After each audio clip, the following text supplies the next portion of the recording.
I moved into a quiet suburb in Ohio last spring.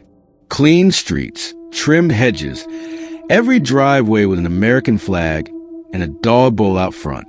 It was peaceful, almost too perfect. The house I bought was at the end of a cul-de-sac. 3 bedrooms, 2 baths, small yard, white fence. It looked like something out of a catalog. I was excited to start over. The first few days were great. Friendly neighbors, good weather. But around the 4th night, I noticed something strange. There was a woman standing across the street, just standing there on the sidewalk at around 11 p.m. She was facing my house, not moving, not pacing, just staring. I thought maybe she was walking her dog or waiting for a ride, but she never moved. I peeked through the blinds for about 10 minutes. Then she turned and slowly walked away. No car, no sound. Next night, same thing, same spot, same time, same posture. She didn't have a flashlight, no umbrella, no phone, just standing there in the dark under the streetlight, staring straight at my living room window. I asked one of the neighbors, an older guy named Jim, if he knew her. He went quiet for a second and said, "You sure she was on the sidewalk?" I told him yes. He said, "That house across the street's been empty since 2019. Woman used to live there alone. Died in her sleep. No family. Been for sale for years." I didn't sleep well that night. The next evening, I kept all the blinds shut. But around 11:15, I motion sensor light outside clicked on. I waited. Then I heard footsteps. Slow, steady, crunching the gravel in my driveway. I peeked between the blinds. She was standing 5 feet from my window. Same clothes, gray jacket, hair pulled tight, face pale and blank. She didn't blink. I grabbed my phone to call the cops, but before I could unlock it, she turned around and walked back across the street, just like before. I called the police anyway. They came, did a drive around, found nothing. No footprints. No security cam caught her. The officer said something that made my skin crawl. There's no sidewalk across your street. I double-checked the next morning. He was right. It was grass. Just grass. I installed cameras the same day. For 3 nights, nothing happened. Then on the 4th, I woke up to a notification. Motion detected. Front yard, 11:12 p.m. I played the footage. The front camera showed nothing. Just my porch, quiet and still. Then the feed glitched for exactly 2 seconds. When it resumed, she was standing there, closer than ever, looking into the lens. Then she stepped backward and disappeared off frame. No footsteps. No motion trail. Nothing. That morning, the grass across the street was flattened, like someone had stood there all night. I moved out 2 weeks later, but I still think about her sometimes. Not because I'm scared, but because I never saw her face clearly. Only her eyes, and they never blinked.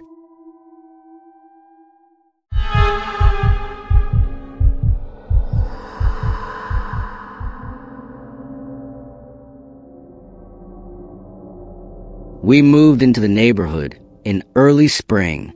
My wife was pregnant with our second, and we wanted somewhere quieter, safer. Suburban. The house was perfect. New paint, decent yard, 2-car garage. And the neighbors seemed normal, mostly older couples and a few families, except for the house next door. It was old, brick, and always dark, grass overgrown. No mail. Windows always shut. The kind of house you just didn't look at too long. The real estate agent told us a man named Mr. Harlan had lived there for decades, but passed away last fall. No one had moved in since. About a month after we settled in, I started waking up around 3:30 a.m. At first, I thought it was the baby kicking or something in the house. But every time I looked out the window, I noticed the same thing. The garage next door was open, just wide open, at 3:33 a.m. sharp. No lights inside, just darkness and a faint creaking sound, like something swaying or dragging. Then by 3:45, it would close, slowly, like on a delay timer. It happened every night. I asked the neighbors about it. Most gave vague answers. One guy just shook his head and muttered, "That house should have been bulldozed."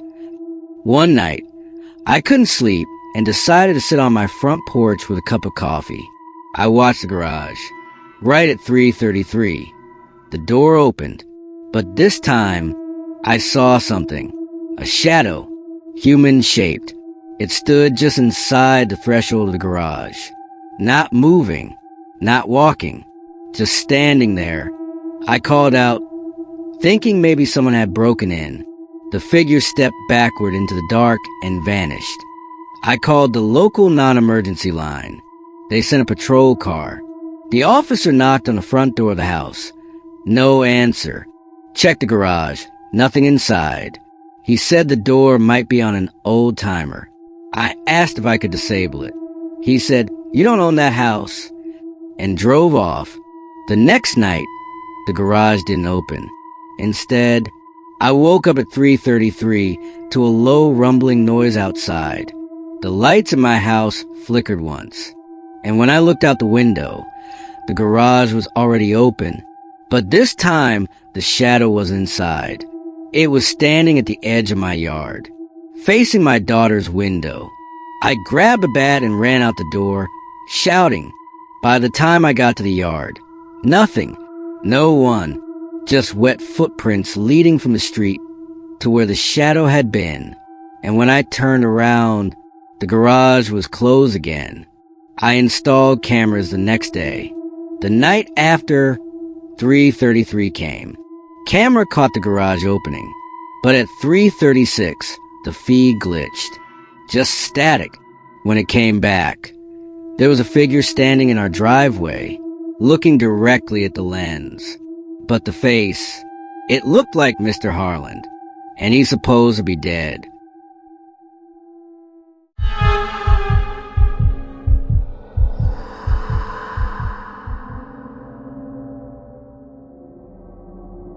My parents had just bought a house in a quiet suburb outside Salem, Oregon. Split level, 3 bedrooms, big yard. Nothing special, but to us it was a fresh start. The house had a crawl space beneath it. Not a basement, just that low space with vents and a small locked hatch at the back of the house. Dad said it was for pipes and insulation. No one ever went in there. About 2 months after we moved in, I started hearing sounds at night, like scratching or movement from the floor below my room. I thought it was just pipes or animals. Oregon's full of raccoons. But then I noticed weird things. One morning I found my phone charger unplugged and laid neatly on the desk, even though I remembered plugging it in. Another time, my socks were folded and placed on top of my pillow. I asked my parents if they were messing with me. They said no. Then one day, I came home from school and found my bedroom window slightly open. I always keep it locked. On the floor was a candy bar. Unwrapped. Half-eaten. It wasn't mine. That night I locked my door. Put my desk chair under the knob. Barely slept. Around 2 a.m., I heard shifting under the floor again. Not animal sounds, these were careful. Human. I couldn't move. I just listened. Then I heard something worse. Breathing. Low. Directly beneath my bed. The next morning I told my parents everything. They checked the crawlspace hatch. It was locked. Dad said I was imagining things. Maybe stress. So I placed my old iPhone inside the floor vent and left it recording overnight. What I heard the next morning still haunts me. Rustling. Breathing. Zipper. Then a voice. It whispered, "She's awake tonight." I showed it to my dad. He turned pale. We called the cops immediately. They searched the crawl space and found evidence of someone living there. Sleeping bag, empty food wrappers, flashlight, and worse, underwear, folded neatly beside a journal. The journal had drawings of me, sleeping, sitting at my desk, brushing my teeth. Pages and pages. Cops said it was likely a drifter. Someone who had snuck in during the early weeks when we hadn't installed motion lights or fixed the back fence. He'd probably been living there for weeks, maybe longer. They never caught him. But every time I hear the floor creak under me,